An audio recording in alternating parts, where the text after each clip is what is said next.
You're listening to. You're listening to. You're listening to. You're listening to. You're listening to. You're listening to. Conversations with Amber Amber the Fangirl. You're amazing. I love you. You're the best. Hi guys, Amber here. Welcome back to In Conversation with ATF. My guest today is a musician, a former actor. He is best known for being the voice of Chowder in, Chowder. What else is there? Gumball Watterson in the pilot of The Amazing World of Gumball. Flower in Bambi 2, as well as, and he's an Annie nominee as well. Yep, indeed. My guest is Nick Jones. Hello. Hello. It's great to be here in this little Zoom room with you. And wow, I've wanted to talk to you for such a long time. Like, I cannot explain like how long I've tried to I've been sought, you're very sought after because, like, of course, you're not into acting anymore, are you? I think you're more into music, aren't you? I'm getting back into acting a little bit. Oh, are you? Like, yeah, it's been going steady, just sort of doing things here and there. But yeah, the main focus lately has been music. Yeah. Oh wow! So what's your main musical instrument then? Well, I don't actually play an instrument. I do vocals. Oh right. I mean, there you go. It all, my best instrument is the thing I grew up doing. So I guess that makes sense. Oh, that's I would so love to learn how to play guitar, but I don't have time for that. Yeah, I don't know why. I always thought you played guitar. I don't know what the thing in my head, but like I always thought of you as a guitar player. But wow, honestly, Oh man, I wish. I wish. yeah, that'd actually be so cool. Like I'm just picturing. I mean, I myself, I can't play any musical instruments. I'm not that talented in the music sector. I only really, do vocals like you, and that's not very rare. Well, that's not very common for me because I'm more of a voiceover person. Exactly. Yeah, it's an easier job. For sure, exactly. Yeah. Like I 100% agree. Like... Oh yeah, definitely. So I want to take it all the way back. So how did you get into acting? Because it said you began your career in 2006. Now I was only 2, so that's 2006. That wasn't the start of my career. That was, I believe, my first credit. Right. Bambi 2 was the first big thing I ever did, but I did stuff before then. Like I did radio work, I did like independent films, and I did commercials here and there. But I got into acting by actually, and this actually is a pretty sort of common way of getting into it, but I got into it through modeling. Oh. I did like stuff for like, I'm actually not sure if anything ever actually got published of my like child modeling career, but I did that. I started doing that, and then the funnest thing about modeling to me was like whenever you're like learning to do modeling and stuff, you do like runway stuff and whatnot. And I just always loved being goofy on there. And then I remember my my modeling trainer at the time was saying like, he's he's not really good at the whole like modeling thing, but he does enjoy being goofy and whatnot in the in like the runway stuff. So he'd probably enjoy acting. And then Yeah. So I think this is like when I was like 5 or 6. So this would be 2003, 2002, 2003-ish. Yeah. Most likely, yeah. And then I just sort of got into acting through through an agency in Houston. I believe it was Pastorini Bosby. That's it's a woman's name. I think I'm saying that right. I remember having trouble with it during my slates as a kid. Whenever auditioning for stuff, I was like, "Hi, my name is Nicky Jones. I'm so and so, and I'm with Pastorini Bosby auditioning for the role of whatever." I remember always having trouble with that. I don't even know if people like still slate anymore for auditions or anything like that. I'm sure that information is just readily available whenever they're sending in their audition tapes now. I usually just slate when it's really asked on the audition sheet because I mainly do voiceover auditions, so Yeah. I Oh only really yeah, slate when yeah. it's if it says to slate or not. If not, Oh I man, just I, put I straight into it. remember doing I remember doing voiceover auditions like in Texas, like on my old computer with like the early versions of Audacity and like Oh, being able to I remember being like 11 or 12 and like being like interested in like computers and stuff at the time like I am now and like learning like oh my gosh, I don't have to be perfect with my auditions now. I can, or I don't have to do it all in one perfect go. I can like do different takes for myself for each line and pick out the best ones to send in front of. I remember figuring that out at 12 and thinking that was the coolest thing ever. yeah. But I mean, when they were doing on-screen like videotape auditions, going back and forth, and I remember just hating on-screen video auditions because then you had to do it perfectly. You couldn't, I guess you kind of could if you were really good with that stuff, but like it was such a pain in the ass to cut together an audition and whenever it was taped. So, but when it was voiceover, I was like, oh man, I'll make this sound so good. I mean, you're making me think now. 2003. Oh my god, that would have been like Windows XP era, and then you just like it's massive computer because we had this Yeah. Dell computer I think downstairs. Vista. I think I started using Audacity right when Vista came out.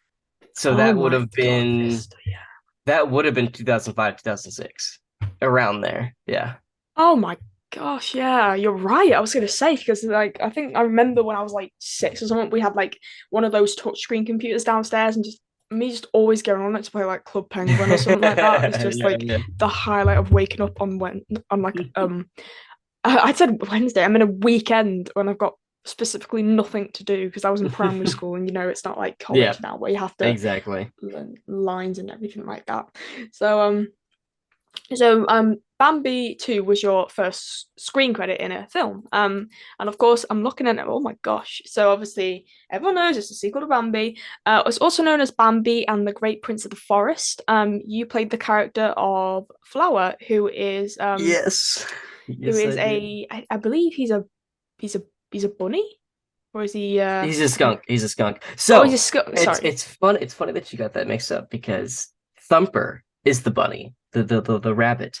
I auditioned for Thumper, and Did you? I got four callbacks for Thumper, but it was between me and this other kid who I never met. I didn't meet anyone on Bambi, which is kind of a shame because the guy who played Bambi was Nemo in Finding Yeah, Nemo. no, I was gonna say. Yeah. And I kind of sort of want to meet him. I remember bumping into him at the premiere of it and like having like, a small chat. I didn't actually get to like work with him because Bambi I did isolated.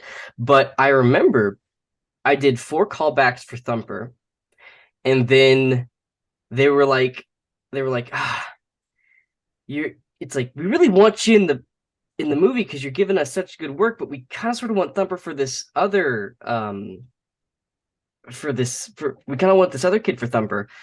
So we're just gonna have you read for we just want to test this out. We're gonna have you read for Flower. And so I read for Flower. I did one read for Flower, and then the next time I read for Flower, I was recording for the movie. So it's like Wow. they wanted me in that movie so bad that they're like, well, let's just do like a test reading for you as Flower, and they're like, yep. And then just the next time I read for Flower, I was just recording the film.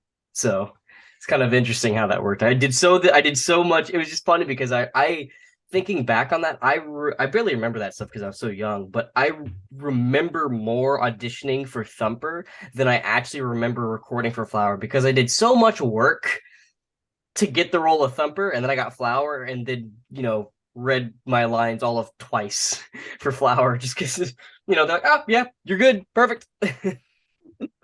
Yeah, oh, wow, because Flower, I thought, because I've never seen Bambi, just gonna put that out there now. I thought like Flower was another rabbit like Thumper. I knew Thumper was a rabbit, but like I completely forgot there's a skunk. Flower's a skunk. Oh, I do apologize about that. Like, oh No, my no, no, gosh. not. I will never ever expect anyone to watch Bambi 2 of all films. So Oh, I do not hold it against you for not being familiar with the classic that is Bambi 2, made 50 or 60 years after the first the one. direct-to-video exclusive by Disney Toon Yeah. Studios. Wow, because I'm looking at the cast for that, and you've got Patrick Stewart. Oh my gosh. Yep. Cree Summer, Keith Ferguson. Apparently Frank Welker does additional voices in the film as well. So you're That in good guy, company there. Yeah. that guy does additional voices for everything. Yeah, if you hear like a dog or something, if you hear like another deer in Bambi 2, it's probably Frank. Yep.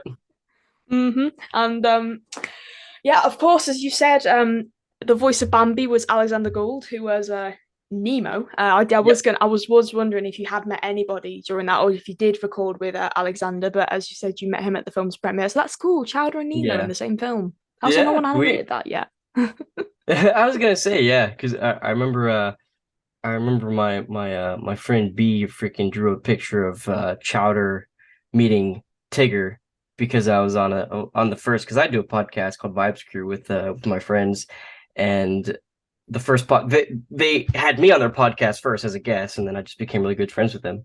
And I told this story about how I met Jim Cummings and Oh, how um my mother was like so amazed whenever she found out that Jim Cummings did the voice for Tigger. Because growing up, we me and my brother, my mother grew us up on Winnie the Pooh, and of course Tigger as a kid is just like no.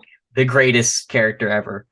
Um, and so like my mom made like a heap like my mom was like the only other time she ever like fangirled or got excited over somebody was Ron Perlman when I worked with him, which Oh, you wow. know, I was like nervous. Like I've never ever been nervous to work with anybody. When Ron Perlman entered the room, I was like, okay, what the hell? Now I'm nervous. It's like, but uh, meeting Jim Cummings was really really cool, and he did like the Tigger voice. He like basically exclusively talked to my mom in the Tigger voice, and so B drew a picture of Chowder meeting Tigger, and I thought that was great.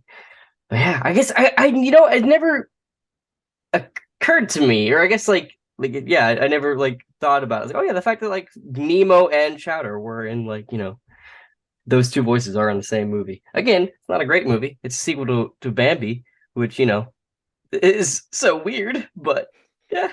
You're probably gonna make me watch it now. I'm probably just gonna go off after this interview and just watch it. I'm like, oh, okay, it'll be cool because my brother has literally every single Disney DVD, so he most likely has Chowder. Ah, I nearly said Chowder too. Chowder 2, That's the the sequel we've Chowder all been movie waiting coming out. for. Chowder's now the owner of the restaurant. Mung Dal's now retired. It's now Chowder, and yeah, I would love to see that. To be fair, I mean, I haven't watched Chowder in Yeah. years, so I've basically forgotten the plot line of the show. So, um, all I know is that it was off the top of my head, it's a CH Greenblatt show. Tara Strong was in it, John DiMaggio, Dwight Schultz, and you all worked in a restaurant, right? Yep. Oh yeah. Yeah, And of I was course. and I was good old Mungdal's apprentice, and Ah, wanted to learn the ways. yeah. And wow, one Primetime Emmy Award win and 6 Annie Award nominations and 2 additional Emmy Award nominations during its run. Wow, Yep. that is so cool. And yeah, you're right, because I'm reading the show description now, and that would work like a Chowder sequel. Just like Chowder's now the owner of the restaurant, and it can just be you, and it can just be like your speaking voice for Chowder, Yeah. and it's just like it's set in the future, and I think that would just be really cool. I mean, it's like because people always say, when I talk to like my friends and stuff, they go like, oh well, every now and then you can hear a little bit of Chowder in there every now and then. And I was like, yeah, I guess so, because my voice as an adult hasn't grown too much from me being a kiddo, which is both, I guess, kind of cool for people who like Chowder and also pretty depressing for me because I sound like a kid still. But what are you gonna do? Wow, and oh right, because yeah, in the final episode, Mung is now retired with Truffles, leaving the catering company to chat. Yeah. So it does happen. It does happen. Oh my gosh! Yeah. Now I'm seriously gonna have to start watching this again. I really should have watched a few episodes before this because I've literally just like It's all thrown myself good. right. I've just thrown myself right into the deep end and just. It's more fun that way. Oh yeah, definitely. And oh yeah, and wasn't there like a puppet version of it or something like So the a lot of those, I guess that was one of the big things about Chowder coming to streaming, is that a lot of those puppet episodes are finally being shown because they were at the credits. Basically, the little puppet shorts were during the credits of Chowder. Now the thing is, though, is that Cartoon Network always had advertising during the credit sequences. So most of those credit puppet things were like squished and muted because they'd have like an advertisement during the credits of shows or getting ready for the next show. Like, so I didn't even realize that because I have like all the scripts for the puppet stuff, which is kind of funny. But I remember recording those, you know, obviously. And I remember because that was one of the few things that we did. We kind of sort of did it ADR style where we recorded our voices because because those puppets were obviously puppeteered, duh. And so we had to do the ADR thing and match kind of like how they do anime now, like for English dubbings, where you have to match your voice to what's on screen. So I remember watching all of those shorts, obviously multiple takes, multiple times over, because you're watching them as you're recording them. And so I remember being very familiar with them, but then I remember hearing that a lot of those puppet animations or a lot of those puppet sequences just didn't get shown because Cartoon Network's advertisement during the credit scenes for shows. So whenever they came on streaming like Hulu and HBO Max, it was the first time that people were actually able to fully watch those puppet sequences because they weren't, they obviously weren't being interrupted by advertising for the next thing. Yeah. And like it just works. It could work. The show, I think, in my opinion, could work in like so many formats, like 2D, puppet, stop motion. I think that would actually be really cool. I mean, I would love that. Augment animations to do something that would actually be really cool to. Yeah. I was a big kind of sort of, it's funny, while during Chowder, I was a big enthusiast of stop motion. Like I remember because Nightmare Before Christmas is one of my favorite films, and I dabbled into stop motion a whole lot, and had like cameras like full of like little stop motion movies and stuff that I used to do, like while recording Chowder. Obviously not while recording, but in that certain same time frame of recording Chowder. Yeah, definitely. I thought we could do a little bit of a commentary because I think I think you know what I'm going to stick on for you. Oh boy. I bet I can figure it out. I have it in my head what I think. I'll give you a second to guess. You wanted me to get. Okay, yeah, I bet I would think that if we were going to commentate over something, it may or may not be a little scene where we lose money for the animation. Yes. Yeah. Of course. Nothing else I would rather do than this right now. Of course, there is nothing else. Right, let's go. I don't know what the context of the scene is, and it's like 28 seconds of like introduction, then it proper gets into the scene. But we'll go from there. Okay, that'll be $47. Coming right up my good. It's so weird seeing Mung without his nose. Yeah, I love how the patterns are like stationary. Yeah, the parallaxing patterns. His little goth me. Please, man! You're not getting your delivery of potatoes?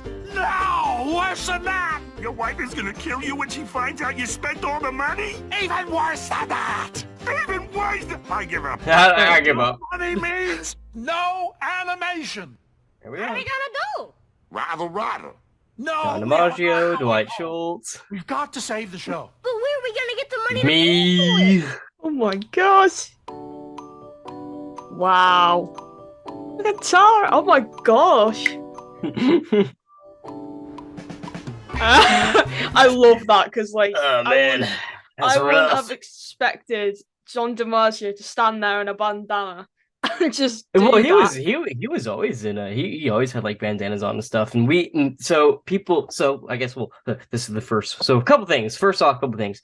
So there was that if you go back a little bit, like they had like all of us like doing our things, like Tara's like flipping her hair and they're all. So I had a great idea for like Carl just wanted me to be concerned, but we did a couple takes of that. My thing, because they all had their thing, like Tara flipping her hair, and I think John DeMasio's like smiling at the camera or something like that. My thing is I was going to see they're all looking like that. See, and then she does that, and then I think it just cuts to me looking concerned because yeah, like saying like what are we gonna do or whatever. My first take of that, I had an idea that was so clever. Only Carl caught onto it. I think it's only because Carl caught onto it that because only one person figured out what I was doing that we ended up just me looking concerned. But my original take of that was me realizing because in the show.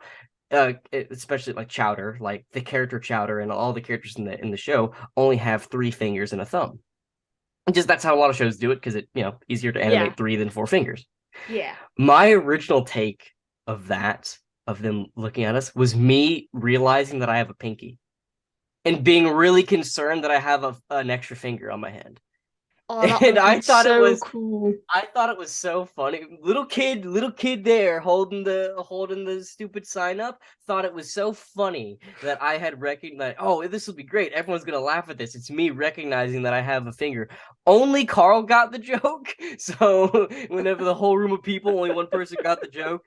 Then we just did a couple other takes, and I was like, yeah, that's definitely not getting in the show, which sucks. But I thought it was so clever. And then this part where we are looking when you're holding up the signs and stuff, a lot of people ask like, oh, did you actually have people come up to you wanting a car wash? Well, no, because we're in Burbank and we had the street to ourselves for like 10 minutes, so and it's clear that we were filming something. And then this is on top of you can see we're kind of elevated.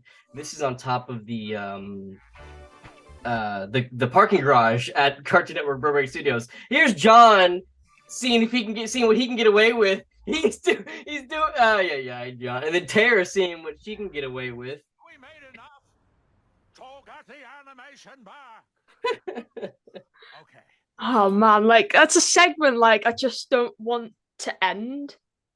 Like I know. It's such a weird thing. This is obviously the most like famous thing about the show, but yeah. I love it. I really love it. And Tara literally reminds me of one of those like Disney Channel moms. Like if you'd like in a show. I know. Yeah, because that reminds me, because it's like, oh yeah, like could be the mom or whatever, which is a waving face, and I realised that it was Maria Canals Barrera, who was the voice of Hawk Girl in Justice League. So it's like it's all connected. But yeah. And and John, I briefly interacted with him back in 2020. There was a misunderstanding on Twitter, and I had to and he kind of jokingly called me out for it. I was like, okay, I'm sorry. Dwight, I've never had the pleasure of interacting with, or talking to at all. Of course, here I am sitting down with you, talking about the great big book of your life. That's how we're doing it.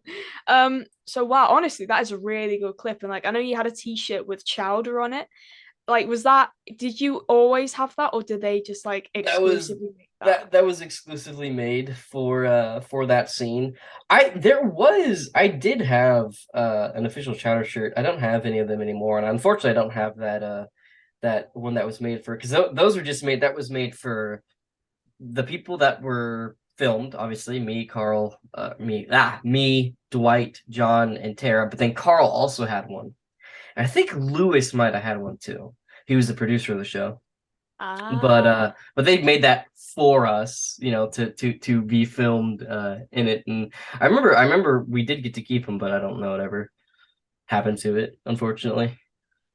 Well, maybe you should have you should get another Chowder t-shirt, but then make Chowder look older. The only Chowder shirt I have now is the death metal logo that my buddy Josh made. Oh, that's so cool. Yeah, he made a death metal logo for Chowder whenever I kind of sort of I guess came back to existence on the internet. And it came out that I was a big metal guy, and so Josh drew the Chowder logo, the logo from the show, but in a metal font, and then he made it into a shirt. So I think that's the only Chowder set. Oh, I also have a pillow. A pillow that I think my mom had made on Redbubble or something like that. One of those it's not official or anything. Of course, I have some like other stuff, like some of the cookie jars and stuff like that they sold. Because they had a shop in Cartoon Network Studios Burbank. They had like a store that you could buy stuff from. Wow. And I remember for Christmas, my teacher who because they had a teacher there that would teach me, but since I was homeschooled, I always got my stuff done before the recording. So I always felt bad because whenever other kids were there, they had to like do homework before the show and like during break they had to do like schoolwork and whatnot. But me, I didn't have to do anything because I was homeschooled and you had it done beforehand, which is kind of funny.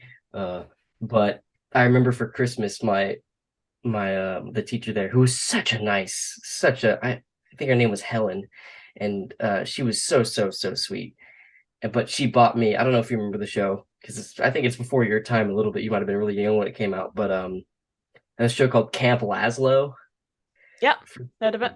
Freaking they had these like plushy bobblehead things in the shop, and at the time I didn't watch very many cartoons growing up, and also like not well, I watched them growing up, but funnily enough, and people are always surprised to hear this, is I didn't actually watch too many cartoons while doing Chowder. Because I was like kind of sort of like surrounded by like my work was surrounding myself with cartoons. So funnily enough, I was always more into movies and whatnot. So as far as like media goes, but I loved Camp Lazlo. And I remember Helen got me the Camp Lazlo plushie bobblehead things for Christmas. One year before doing our Christmas break, which was always we got like a month off for Christmas in between seasons. That's really cool. That's so sweet. That was actually a question I was wondering. I was wondering about. Well, I mean, you've answered it now because you said you're a homeschool. I was wondering, have you ever been to maybe in high school or middle school, and you've been recognised as the voice of Chowder, or well, maybe like universities? I'm not sure. I don't know about your. I don't know about your education background, but I was just wondering, have you ever been recognised as the voice of Chowder in person at all, whether it be like actually on the street Twice. or in a shop? Twice. Once at a concert. Wow. So once when I was at a All That Remains concert, someone recognized me and I'm like, hey, yeah. And then recently, and I've only been recognized because of TikTok. And recently, I was meeting my girlfriend at the mall, and I was like waiting for her and stuff. And as I'm kind of sort of walking around, I hear a guy go, Nick, Nick. And then I turn around, and then I was like, I wasn't sure if he was calling my name, and then he goes, Nick Slayer of Nar, which is like my username online, and I was like, well, he's definitely talking about me. And then I turned around and like, you know, whenever someone is like calling, like if you're not seeing them and someone's calling your name, your brain sort of does this thing where you're kind of sort of expecting someone you recognize. And then when I turned around and saw some guy I'd never seen before in my life, I was like, what? And then he's like, oh, from TikTok? He goes, Chowder? I go, yeah. He goes, oh, dude, I'm a huge fan. I can't believe I met you in public. Holy crap and stuff. So we recognized at a concert and at the mall randomly. And these are like, the concert was in, I think, yeah, these are both last year. Concert was in early 2022. And then the mall was like December, November. So these are both like pretty recent. That is so cool. Like, I mean, I wouldn't have expected it at a concert because, of course, like your voice has obviously changed a lot. So, you know, yeah, it wasn't like the concert hadn't started yet. It was like the venue was like kind of sort of like being let in, and I was kind of sort of near one of the merch tables, and then this girl recognized me again from TikTok. Is like, hey, are you the voice of Chowder? I was like, I see your TikToks. I go, oh yeah, of course. Yeah. I'm like, because if you see me, like, especially at a concert, I'm a very like, obviously I'm not like super duper famous, but I have a look to me. I always wear a beanie. You know, got my long hair coming out of my beanie, and then I got like an arm full of tattoos and a big old beard. Like, whenever people like, I can't be mistaken for a whole bunch of people, you know. So it's like I kind of sort of got like a distinct look to myself when it comes to like a crowd. Yeah, I guess. What I find like really wholesome is that like, of course, you're technically, I wouldn't say retired. I mean, you don't like do acting anymore. Is that like the right context I should say it in? I honestly, I would say well, I would say retired currently, yeah, but I'm like, getting back into it. I'm not doing anything like full time yet, but yeah. Ah. Like, you know, I'm taking auditions here and there and whatnot. So it's like getting back into the swing of things. Semi-retired as we'll say.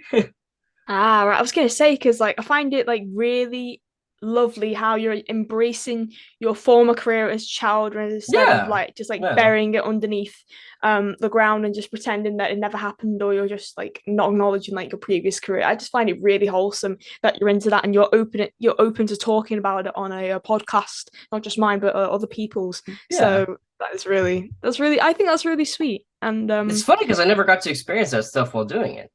I barely did. I think I did all of 2 interviews during my time, and it's not like anyone ever like recognized me back then. Like when I was like doing it or anything. So the fact that I kind of sort of did that stuff and then wanted to just sort of grow up and keep my own personal life private and stuff. It's like I had such a long break to where it's like I don't mind people asking me about that, and I get the question all the time. It's like, oh, don't you just want to move on and stop getting asked questions about Shadow? I go, I don't care. I hadn't had it. It's like I hadn't had to deal with it.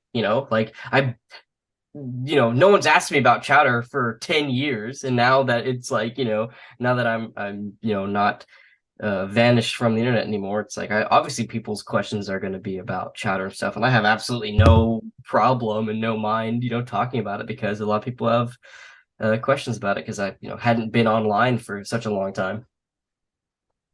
yeah, and it's not like yeah, as you said, you've not completely gone like under, and there's like no trace of you at all. Like Yeah. you're there, you're on TikTok, and I'm watching one of your TikToks right now with all these old recording photos, and they're so Yes, Stephen Bloom. yeah. I I thought that that guy. might have been Steve Bloom. I was I- like, that can't be, So, surely. so I remember the reason why I freaked out about that was because for the longest time, while I was retired and talking to friends and my friends, like, anyone you ever like wish you got to work with? For the longest time, I said Stephen Bloom, and then I found pictures of myself working with Stephen Bloom, and I'm like, well, when did I do this? Like, what? Clearly, I did it because there's photographical evidence of it. So, I got to work with Stephen Bloom, but unfortunately, I don't remember it, which is really sad because, man, I love that guy. I know he's brilliant. I mean, I spoke to him once, and he was just one of the most amazing guys I have ever met. And we spoke about my first ever voiceover job. And oh, he was the voice of a Lemon in a. So, I think the reason why I don't remember that is because somebody commented on that video. A really cool guy who comments on a lot of my stuff. I appreciate him, but he commented on my video. Probably the reason you don't remember it is because you and him don't actually interact. Oh, Yeah. right. In the episode that he was in, he actually me and him never interact, so I probably don't remember him because of that. Yeah, who else was in it? Dana Schneider, Mindy Sterling, Ron Yes. Perlman. There's Ron Perlman. Yeah, Greg Delisle, Will Shadley. Yeah, so that was quite a jam-packed Dana episode. was really really kind. I because it's funny because even growing up, even though I probably shouldn't have been watching it, but oh well, right? I did watch a lot of Aqua Team Hunger Force growing up, so I Oh, freaking love the fact. nice. So I recognize his voice immediately because honestly, his normal speaking voice isn't that far off of Shake. It really isn't. It's just more like his Shake voice is just a little bit more exaggerated. Yeah. All I can think of is that one scene where he's like, the Bible. That's just the question the words of the Bible. I can't remember the exact quote, but I only remember it through edits, so I've never watched it. There's like every point in my life I say about a show, I will always have to point out, oh yeah, I have never watched that show in my life. I feel like absolutely in it. One of those things became such a popular thing on TikTok is like look at him and tell me he's a god. Freaking meatwad. Hey girl. So that was a really cool experience for you. And he was, of course, he was Gazpacho, so he was a very, he was one of the main, he was one of the main cast members, really. Like, he was in so many episodes, and I got along great with Dana. I got along great with everybody. I mean, I'm a lovely guy as it is, but and another person I got to work with that I was a little starstruck about was Phil Lamar. Oh, at the time, okay. All right. I've just had him on my show, just to clarify. Oh, well, there you go. Yeah, I Yeah, love oh, Phil. well, I'm glad to hear that. Yeah, so tell me about your experience with Phil Lamar. Oh, Phil Lamar is great. I know he did a few episodes as various characters. He's like, there's a recurring like, it's such a weird phrase, like rat criminal character in the show. It was like a bandit, like a rat bandit or whatever the heck, and he did him. I don't think that character ever had a name, but he was like a reoccurring like background character that had a few lines here and there. So I had a few interactions with Phil, and I remember he just having like the greatest stories, and also he like Phil was one of those people that was wonderful to get advice from for like because of course whenever I did Chowder, I was still pretty young, obviously, and I was still figuring out like my ways of acting. And Phil was a great person to get advice from when it came to like how should I do this or how should I do this or what's the best approach of doing a line like this and stuff like that. And Phil had so much great insight on that, and he was just such a great freaking happy dude. And that guy's range is so impressive. And as a DC fan myself, like literally, I had to have my own fangirl moment when I spoke to him because, oh my god, like I love Green Lantern in Justice League, Static Virgil Hawkins and Static Shock. So just talking to him and then just speaking about like people he's worked with, like Andrea Romano and Kevin Conroy. It felt so good because I've Yeah. been trying to get him on my show for a long time, and it really does pay off. Like, Absolutely. it will pay off and you will feel better once it happens, once you be persistent and stuff. You feel a lot better after actually. Yeah, and when it says it's being worked on, it doesn't mean like it's not being worked on. It's like it's hard to say because it's like a quote that I found and then I can't even remember myself now. And of course the voice director for Chowder was Colette Bennett Sunderman. Yeah. So do you remember what are your memories of working with her? So I did a TikTok about her. Did you?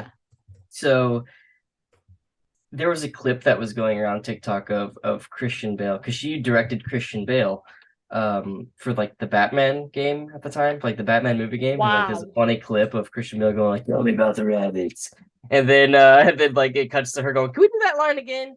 And then that was a huge popular thing on TikTok, and I made a video about it. So I'm like, fun fact about that. That's Colette.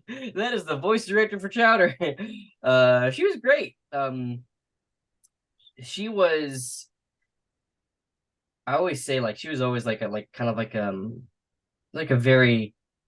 Obviously, I had my mother there, but when it came to like, I had like three moms because it was my mom whenever I was doing voice acting, and then Colette felt like a mom, always helped me out and stuff, and then Tara was obviously another like kind of sort of like motherly figure in Chowder because she helped me out because I was like right across from her in the recording booth, and she helped me out with so much stuff, and but yeah, working with Colette was great. I mean, she was fantastic, and I think I had two back-to-back sessions. I did two back-to-back sessions where I had missed a recording session, so I got to do two episodes of Chowder. I can't remember what they are, but two episodes of Chowder. I remember one of them was the Arborians. I remember having to do that by myself because I missed that, and that's why Ron Perlman has a cameo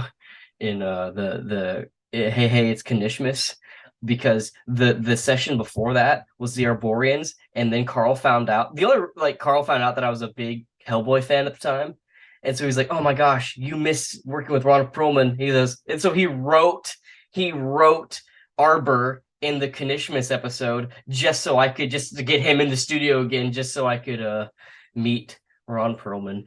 So I appreciate that. So sweet. I mean, I met Ron in November 2021 at Comic-Con Liverpool, and now I mainly know him. This is extremely base of me to say. I only know him because he's Optimus Primal in Transformers Rise of the Beast, which is coming out this Yep. June from Yeah. Paramount. No, I'm sorry. No. I don't just know him from I'm- that. I know him as Clayface from Batman the Animated Series and stuff like that. But just to meet him, and he at the time he hadn't even recorded his lines for Rise of the Beast. So I'm like, I was gonna okay, say well, in that trailer, it didn't even. Is that even him in the trailer? Is it like a I don't like a know. placeholder? Because I heard a long time ago that Ron Perlman had gotten cast as Optimus Prime, which I'm a huge Beast Wars fan. Like Oh we go yeah. back to oh yeah, I'm a huge Transformers fan. Specifically, and Beast Wars is always my favorite growing up because it's what I grew up with when it came to Transformers was Beast Wars. But when I heard he got cast as Optimus Prime, I thought that was the coolest thing ever. And then the trailer came out, and then you hear Optimus Primal talk, and I swear to God, it's like a placeholder voice. It doesn't sound like Ron Perlman at all. I was like, what? What's going on? I don't know. So maybe they just, I don't know. But if you watch that trailer, it does not sound like Ron. But funnily enough, so I was obsessed with Transformers as a kid. It's actually like kind of sort of my current occupation, if you will, is I'm selling all the stuff I accumulated as a kid, and so I got like a store now, basically, and so I'm that's cool. selling a lot of Transformers actually, and I'll buy something off you. I don't mind. well, yeah. Well, I mean, I'll continue maybe it's on my Instagram, but yeah, you can look. I mean, if you like Transformers, hell, I got so much, and I still have so much to list as well, but it's the same shameless self-promotion aside, it's funny because Ron Perlman was also another thing I really enjoy in life is a game called Monster Hunter, and Ron Perlman was in that terrible Monster Hunter movie as well. Yeah, well, As easily the best character in that film. who was his character in Monster Hunter? I believe he was in Monster Hunter. No one has names; they just have titles. So he played Admiral. Admiral. But he played the Admiral, the only guy who speaks English in the movie, besides what's her face from all those Resident Evil films? Why can't I remember her name? Famous actress. I can't remember her name. Resident Evil film. Right, you have to make me search. So Resident Evil film. All right, I'm probably just gonna name like what every single actor who was in Mila Jovovich. That one. Thank you. The first one. The first one I saw. Again, Rodriguez very famous. But yeah, he was in there. So Ron Perlman is so great. And so hopefully whenever the Beast Wars film comes out, they actually, I don't know, put his voice in there, because I swear to God, whoever is voicing him in the trailer is not Ron Perlman. Honestly, I couldn't tell because I don't know Ron Perlman's voice that much. I was just like, oh, I just know, assumed it was Ron Perlman. I know that voice more than he also does all the narrations for like the Fallout video games, which I always found interesting. Yeah. He's the narrator in the Fallout games. It's been that way since Fallout 3.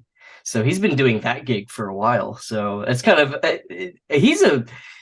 it's so funny because he's somebody that I would consider like a pretty big like movie actor. Like he has been in a lot of movies, and he is a very recognizable like celebrity, at least in my eyes. Growing up, I saw tons of Ron Perlman films. Again, Hellboy, the first two Hellboy films being probably the peak example of his awesomeness, at least in my book. But it's also kind of amazing how much proper voice work he does. And so I've always like respected that about him, because he is up there in like, stardom in my eyes, but yet he also just does so much voice work that it's just fantastic.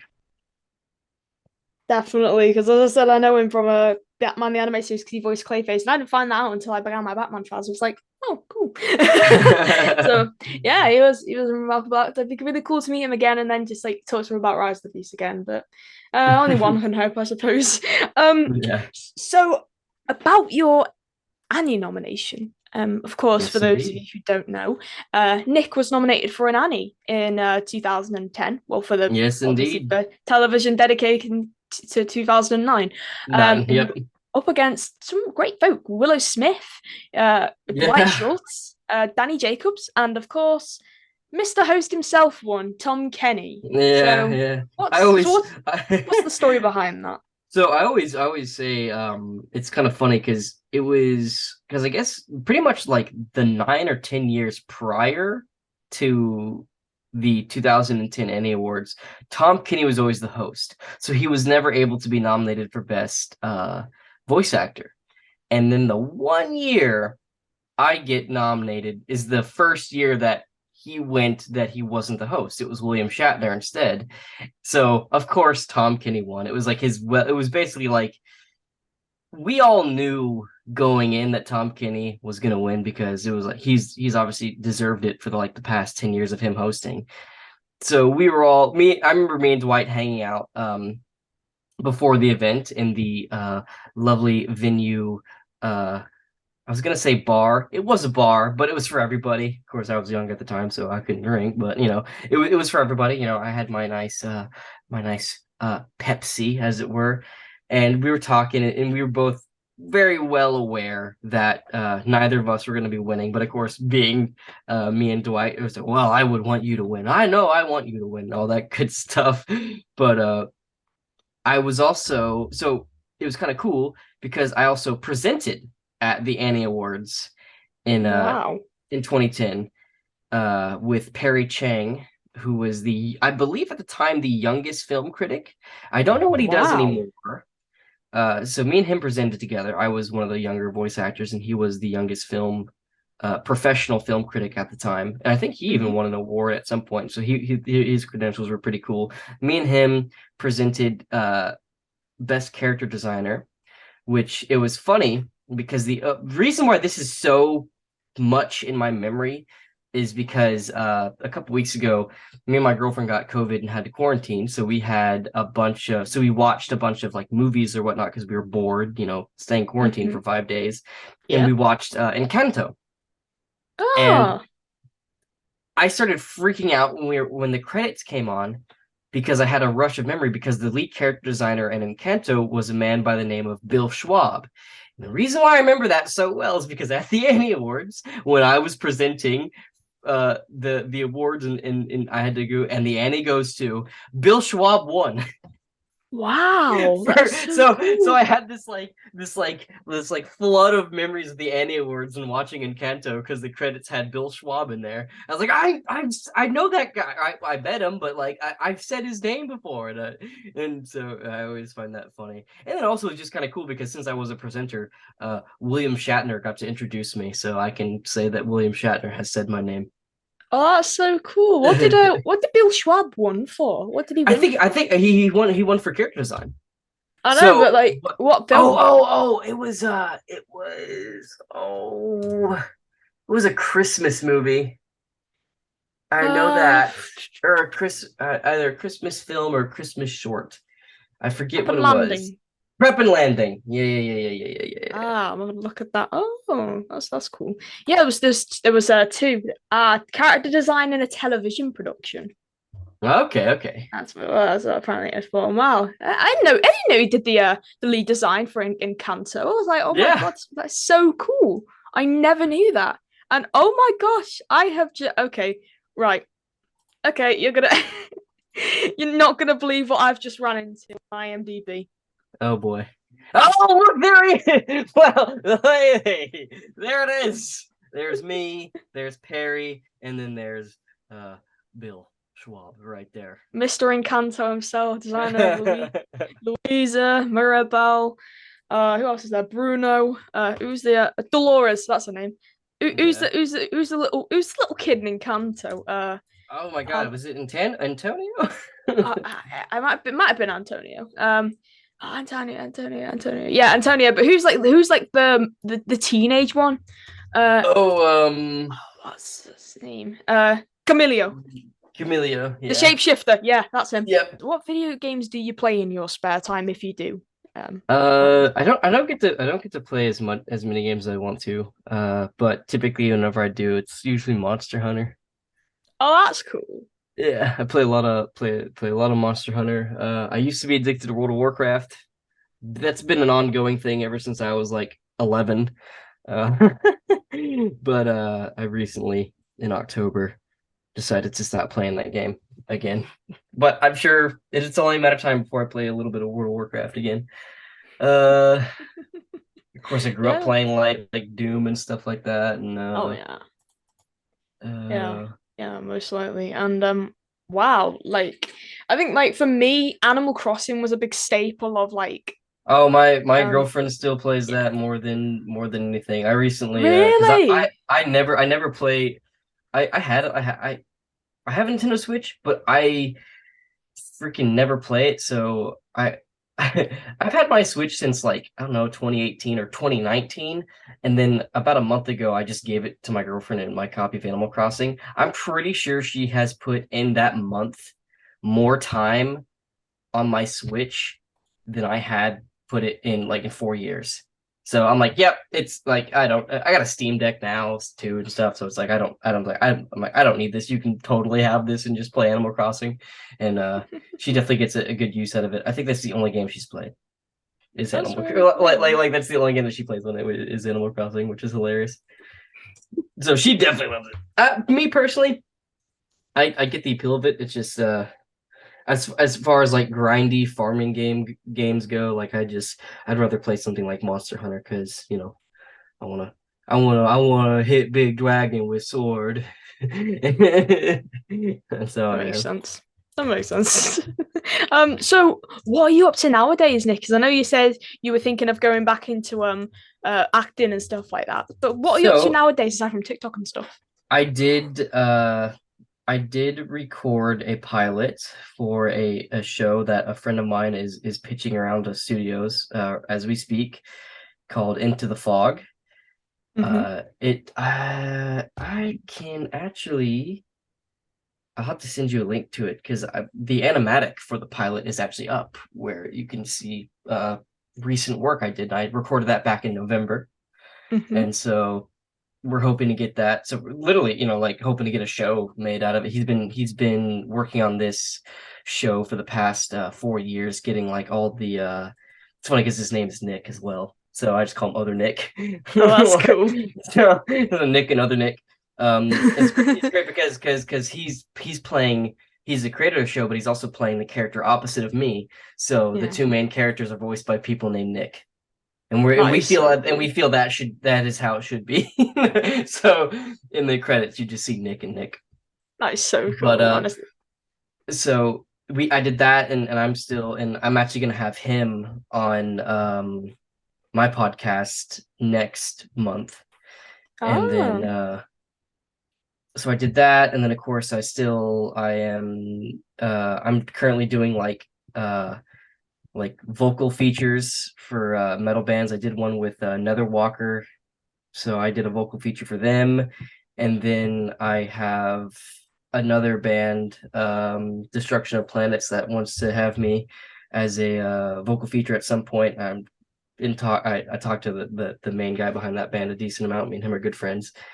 And and also I just sort of been like doing the podcast thing, doing the podcast rounds, which I am totally like people. I've had people like ask me, "Hey, I know you do a lot of podcasts now. Would you think you'd be interested in doing mine?" Yes, absolutely. I don't mind doing this one bit because as you've probably gathered from, you know, doing this podcast with me currently, I like to talk. I'm a guy who likes to talk. I literally made money off of it, so I enjoy talking. How I made money back in the day. So I enjoy doing podcasts, and then besides that, my main focus right now I have been grinding away at my shop on eBay, which of course I'll send you the link to that if you're interested in buying some Transformers off me. Because oh man, I got a Yeah. lot.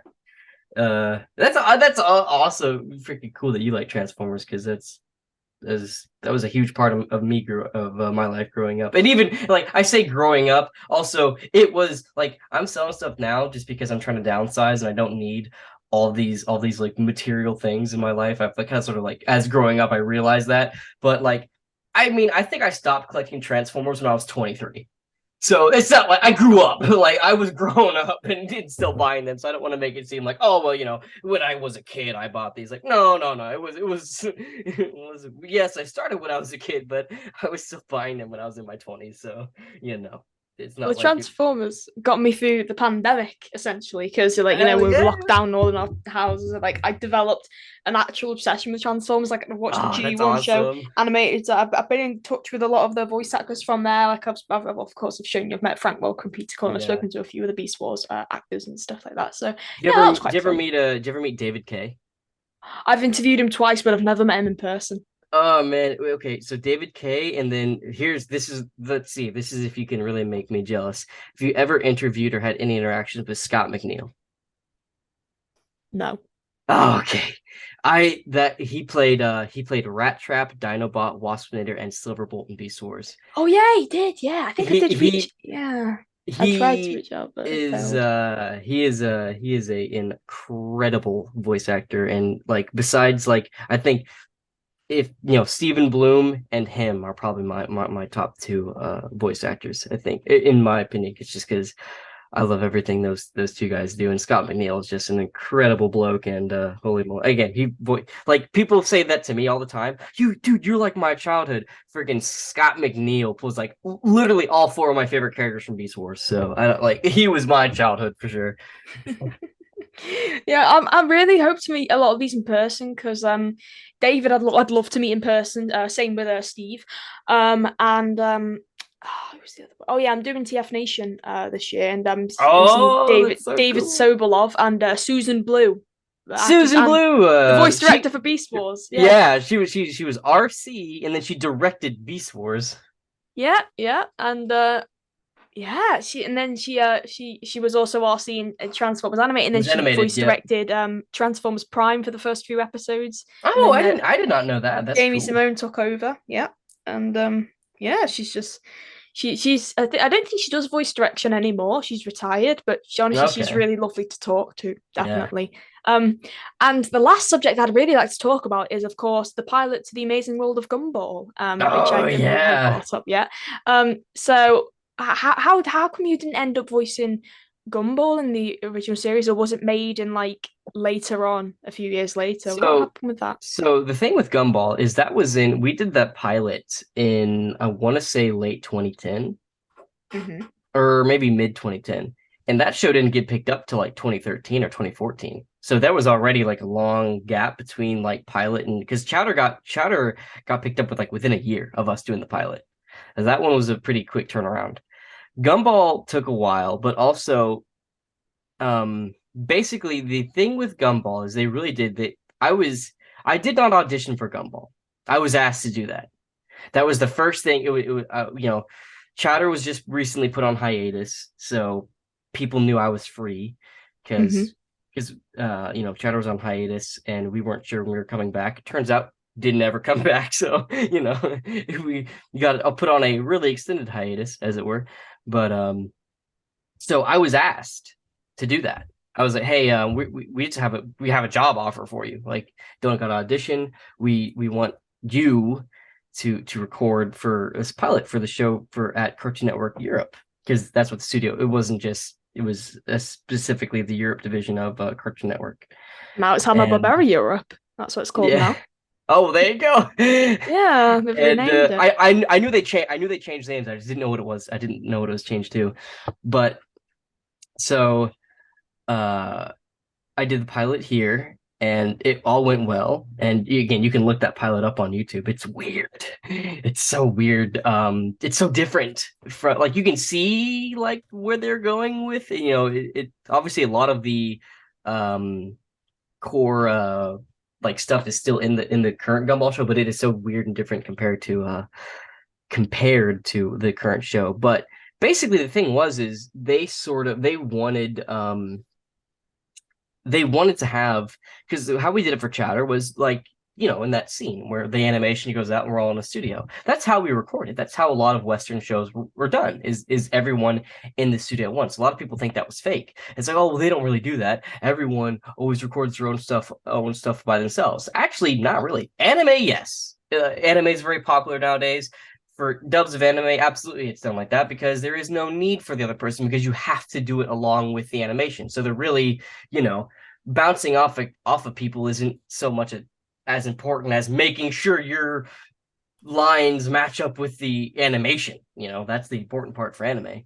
So a lot of people, I've had comments on my TikTok stuff saying like, oh, well, I know that stuff's fake. It's like, that's not. It's actually how we recorded. And they wanted that. They wanted that for Gumball. Only problem is at the time, the whole thing was I was gonna have to like move to the UK for like 8 months at a time to record the seasons, because they wanted to order a lot of episodes per season. And of course, Gumball was set up like Chowder, where it's 2 episodes per episode. So it's a long extended period of time, and I was just getting into high school. I had just gotten into a relationship at the time, and stuff at home wasn't, it wasn't terrible, but it wasn't as good as it could be. And me and my mom going out to the UK for 8 months at a time, it really wasn't in the cards for me at the time. So unfortunately, I had to step down from that. Well, yeah. I don't know if the original voice of a Gumball after you had to go to the UK to film or not. I'm not unsure. I don't. The funny thing is, I don't think he did. I don't think he had to. It's Wow. funny. They came to that conclusion after, which is totally fine. But yeah, it is kind of interesting how that happened. Oh yeah. Oh yeah. Look at this. Okay, buddy. Today's the day we break out of school. As you can see, I've simplified the plan. It is now foolproof. You're hearing me. And you know what to do, right? Right. Ready? Ready. Ready for what? Never mind. Hey, T-Rex! That looks so good. It's so weird.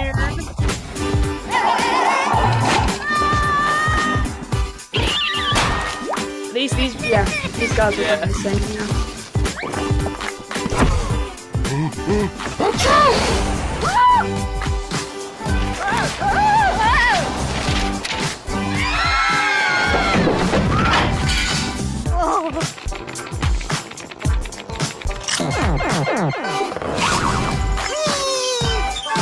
They kept the banana character. Yeah, they got the banana character, yeah.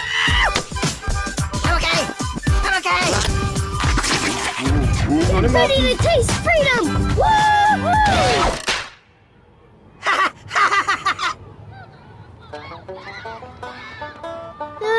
Could have been worse.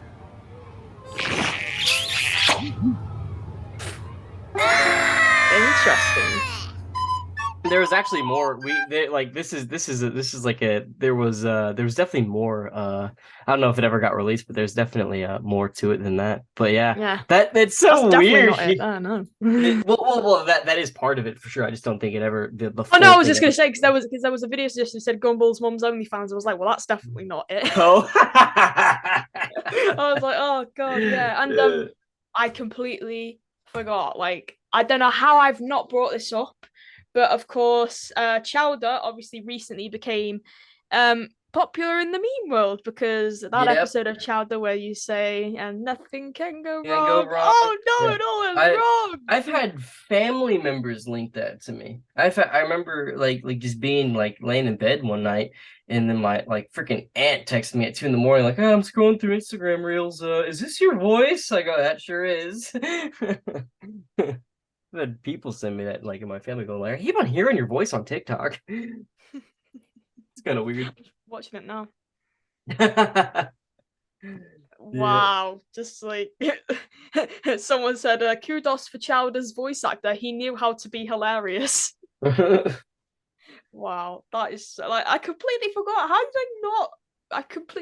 We've literally been talking about Chowder for the last hour. How have I not like thought about that yet? That is crazy.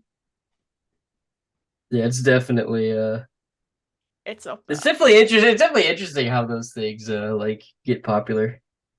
Yeah, I'm probably just gonna like watch like Chowder now. I know it's on like HBO Max and stuff, but we don't have HBO Max over here. That's really no, we don't, unfortunately, which is annoying. So what I probably might just just like Yar horror maybe. I don't know. That's the Yeah, only way I can get I it mean, online. like if that's the only way to watch it, I mean, I see if there's no legal way for you to watch it, then Yeah, unfortunately, because sometimes Pirates of the Caribbean theme. we don't air Chowder anymore on like Yeah. Cartoon Network or anything. It's like the only way you can just watch it is just on the internet now, which is yeah, it is. It's alright, I suppose. But yeah, it's just the cartoons aren't the same anymore. They just don't air on TV. It's like all different shows and stuff like that, Yeah. and just it's just not how it used to be, is it? Yeah. Nick, thank you so much for joining me on my little YouTube show today. Where can we find you on social media? Is there anything you'd like to promote? This is your little section now to promote anything you want in the world. Yeah, I'm on TikTok and Instagram as Nick Slayer of Nar, GNARR. Mm-hmm. um just and then also I through those you can find my eBay page where I sell all my crap, which if you there's the fun part about that though is I've been I've recently went through all my storyboards and scripts of Chowder and stuff. And so if you buy something off my eBay page and you mention to me that you're, hey, you know, I'm, I know you as Chowder or whatever the hell, I will happily get you a storyboard panel, sign it, and ship it with your order for for as a bonus because I have a lot of Wow. those. And so if any fans of Chowder buy something from my eBay page, I'll happily give you a storyboard panel signed by yours truly if you want it. Because I've had people ask me, actually, please don't sign it. I go, fair enough. I think I'll definitely ask. I'll have to get it signed definitely because it's like a little keepsake. Because like when I get signed stuff, Absolutely. I don't have any plans of, like selling it or even giving it away. I'd probably just like hand me downs and like collections maybe suppose. But yeah, Yeah. I'd definitely get a signature for you because it's like like I don't know. It's just nicer with a signature because it proves that it's been in the hands of someone who actually worked on the show. Oh yeah. Yeah, of course. So with that, I'll sign off this interview. So this you've been watching In Conversation with ATF, Nick Jones, Nicky Jones, as you probably Yeah. know him, but now it's Nick Jones. It's like just like innocent, and then it's just like hardcore heavy metal. I grew up. And Who would have thought? yeah, we all do. We have to all grow up at some point, which the very Yeah. thought of it makes me sad. But anyways, to you at home, thank you so much for watching this episode. Make sure to like, comment, subscribe, share with your friends, and me and Nick will see you around. So stay safe, stay happy, and take care. Bye-bye. Bye.